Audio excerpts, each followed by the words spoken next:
স্বাস্থ্য নিয়ে সচেতন অথচ ডায়েটারি ফাইবারের নাম শোনেনি এমন লোকের সংখ্যা কিন্তু খুবই কম। ফাইবার বা ডায়েটারি ফাইবার হলো কার্বোহাইড্রেটেরই একটা টাইপ, যা আমাদের বডি ডাইজেস্টই করতে পারে না, কারণ আমাদের বডির কাছে সেই এনজাইমসই নেই ওটাকে ভাঙার। ফাইবার শুধুমাত্র প্ল্যান্ট ফুডের মধ্যেই পাওয়া যায়, যেমন fruits, vegetables, beans, seeds, nuts, whole grains etcetera. শরীরে শক্তি প্রদানে ফাইবারের কোনো রোল না থাকলেও এটা কিন্তু আমাদের শরীরকে বডিগার্ডের মতো বিভিন্ন দিক থেকে রক্ষা করছে। ফাইবারের ফাংশনটা বুঝতে গেলে আমাদের আগে জানতে হবে ফাইবার দু রকমের হয়, একটা সলুবেল ফাইবার এবং আরেকটা হলো ইনসলুবেল ফাইবার। সলুবেল ফাইবার হলো এমন একটা টাইপের ডায়েটারি ফাইবার যা বডির মধ্যে গিয়ে জলের সাথে রিয়াক্ট করে তৈরি করে জেল।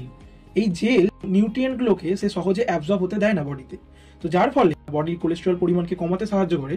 তেমনই খাবার থেকে সুগারকে ব্লাডের মধ্যে খুব ধীর গতিতে রিলিজ করতে সাহায্য করে। এরপরেই আসছে এর আরেকটা ভাই, সেটা হচ্ছে ইনসলুবেল ফাইবার।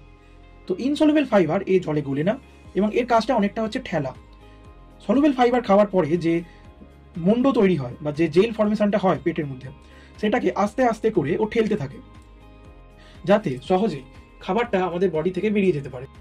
তো শরীর থেকে এক্সেস অ্যামাউন্টের কোলেস্টেরল, ব্লাড সুগার বা অন্যান্য ক্যালোরিযুক্ত যে নিউট্রিয়েন্টগুলো যাতে বডিতে এক্সেস অ্যামাউন্টে অ্যাবজর্ব না হয়, সেটাকে এনশিওর করতে ইনসলুবেল ফাইবারের একটা ইম্পর্টেন্ট রোল রয়েছে।